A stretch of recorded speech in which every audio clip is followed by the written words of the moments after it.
అనంతపురంలో కూడా వైఎస్ఆర్సీపీ నేతలపై పోలీసులు దౌర్జన్యానికి దిగారు. తాడిపత్రికి బయలుదేరిన అనంత వెంకటరామరెడ్డి, విశ్వేశ్వరరెడ్డిని అదుపులోకి తీసుకుంటున్నారు. దీంతో పోలీసుల తీర్పుపై వైఎస్ఆర్సీపీ నేతలు మండిపడుతున్నారు.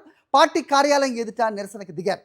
శాంతియుతంగా దీక్షకు దిగుతుంటే పోలీసులు ఎందుకు అడ్డుకుంటున్నారని వారంతా ప్రశ్నిస్తున్నారు.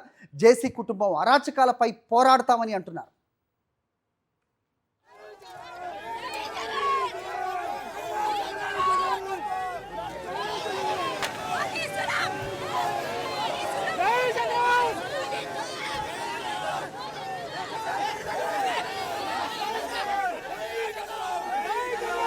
రైట్, అనంతపురంలో సిచ్యువేషన్ మా కరెస్పాండెంట్ శివారెడ్డి అందిస్తారు. శివారెడ్డి చెప్పండి. శివారెడ్డి, ఏం జరుగుతుంది అక్కడ? ఇంకా కొనసాగుతున్న వాతావరణంలో కనిపిస్తుంది. ఎందుకంటే తాడిపత్రి బయలుదేరిన అనంతపురం జిల్లా వైఎస్ఆర్ కాంగ్రెస్ పార్టీ అధ్యక్షులు మాజీ ఎమ్మెల్యే అనంత వెంకటరామరెడ్డి, అదేవిధంగా ఉరవకొండ శాసనసభ్యులు వై విశ్వేశ్వరరెడ్డిని పోలీసులు అడ్డుకోవడం పూర్తి స్థాయిలో ఉద్రిక్తతకు దారితీసిన పరిస్థితి కనిపిస్తోంది. ఎందుకంటే వైఎస్ఆర్ కాంగ్రెస్ పార్టీ జిల్లా కార్యాలయం నుంచి తాడిపత్రికి వైఎస్ఆర్ కాంగ్రెస్ పార్టీ శ్రేణులతో బయలుదేరారు. అయితే పార్టీ ప్రధాన గేట్ దగ్గరే పోలీసులు అడ్డుకోవడం ఇప్పుడు పూర్తి స్థాయిలో వివాదాస్పదంగా మారింది. వాస్తవానికి వైఎస్ఆర్ కాంగ్రెస్ పార్టీ శ్రేణులు శాంతియుతంగా ప్రజాస్వామ్యబద్ధంగా తాడిపత్రిలో గాంధీ విగ్రహం వద్ద సామూహిక నిరాహార దీక్షకు ఈ రోజు పిలిపించారు. ఎందుకంటే గత 2 సంవత్సరాలుగా టీడీపీ నేత జేసీ ప్రభాకర్ రెడ్డి ఆధ్వర్యంలో జరుగుతున్న తాడిపత్రి నియోజకవర్గంలో జరుగుతున్న హింసా రాజకీయాలు, అదేవిధంగా వైఎస్ఆర్ కాంగ్రెస్ పార్టీ నేతలు కార్యకర్తలపై జరుగుతున్న దాడులు, హత్యాయత్నాలు, అదేవిధంగా దౌర్జన్యాలకు నిరసనగా ఈ కార్యక్రమాన్ని చేపట్టారు.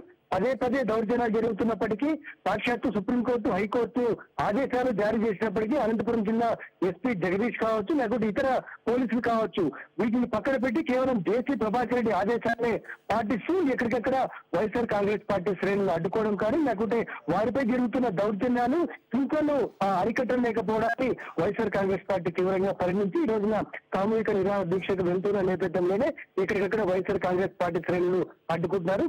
ఈ నేపథ్యంలోనే పోలీసుల వైఖరికి నిరసనగా అనంతపురం కోర్టు రోడ్ లో అనంత వెంకటరామరెడ్డి, అదేవిధంగా విశ్వేశ్వరరెడ్డి కొద్దిసేపటి కిందటే బైఠాయించిన పరిస్థితి కనిపిస్తుంది. మరోవైపున మాజీ ఎంపీలు గోరంట్ల మాధవ్, అదేవిధంగా తలారి రంగయ్య వారిని కూడా అవసరం చేసిన పరిస్థితి కనిపిస్తుంది. మరోవైపున తాడిపత్రిలో కూడా ఉద్రిక్త కొనసాగుతుంది. అక్కడ కూడా కేతిరెడ్డి పెద్దారెడ్డి నిరసన తెలియజేస్తున్న పరిస్థితి కనిపిస్తుంది. ఒకవేళ నిజంగానే కేతిరెడ్డి పెద్దారెడ్డి తప్పు చేస్తుంటే కేసులు బనాయించి అరెస్టు చేయాలి, చట్టపరంగా ఎదుర్కోవాలి. కానీ ఎక్కడికక్కడ వైఎస్ఆర్ కాంగ్రెస్ పార్టీ శ్రేణులను, నాయకులు, కార్యకర్తల పైన హింస చేయడం, అదేవిధంగా హత్యాయత్నం చేయడం పూర్తి స్థాయిలో ఖండిస్తున్నామని చెప్తున్నారు. మొన్న కూడా రీసెంట్ గా 3 రోజుల కిందట తాడిపత్రి పోలీస్ స్టేషన్ వద్ద టీ తాగుతున్న వైఎస్ఆర్ కాంగ్రెస్ పార్టీ నేత గంగులకుంట కేశవరెడ్డి పైన కూడా హత్యాయత్నం చేసింది. ఆ తర్వాత ప్రభుత్వ ఆసుపత్రి పైన కూడా దాడి చేశారు. ఈ మొత్తం ఘటనలు చూస్తుంటే కేవలం జేసీ ప్రభాకర్ రెడ్డి కనసనలోనే పోలీసులు పనిచేస్తున్నారు తప్పించి చట్టంగానే అమలు చేయడం లేదు, చట్టాన్ని చుట్టంగా చేసుకున్న వారికి